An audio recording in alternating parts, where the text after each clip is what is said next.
Tell me about your love story. నా love story అంటే it's been a big and long. How many years of love? నేను degree discontinue చేశానని చెప్పాను కదా. సో డిగ్రీ నేను కంప్లీట్ చేయడానికి ఐ హ్యావ్ టు విజిట్. నాకు స్ట్రైట్ గా కాలేజ్ లో ఫీజు ఇది తీసుకోవడం ఉండదన్నమాట. నేను నాగార్జున యూనివర్సిటీకి వెళ్ళి అక్కడ I have to pay exam fees and everything. Direct గా నేను కట్టుకుని ఎగ్జామ్స్ కి వెళ్ళొచ్చు. అంటే అప్పట్లో నాకేంటంటే ఇది మన హాజరు తో సంబంధం ఉండదు. హాజరు ఉంటేనే కొంతమందికి హాల్ టికెట్స్ ఇవన్నీ వస్తాయి. మామూలు గవర్నమెంట్ కాలేజ్ లో ఇంత హాజరు ఇంత పర్సెంటేజ్ అని ఉండాలి. సో నాకు లేదు, నేను ఇటు తిరుగుతున్నాను కాబట్టి. Then I went to the Nagarjuna university.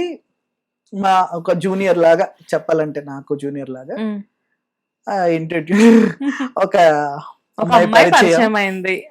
అక్కడ నుంచి it's completely travelled on to అంటే కాలేజ్ కి వెళ్ళి ఫీజు కట్టుకొని రమ్మంటే లైఫ్ పార్ట్నర్ తెచ్చుకున్నారు.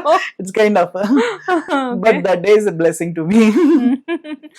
సో ఆల్మోస్ట్ 11 years తర్వాత 12 years తర్వాత ఆయన పరిచయం అయిపోయిన 11 years తర్వాత 12 years తర్వాత మేము మ్యారేజ్ చేసుకున్నాం.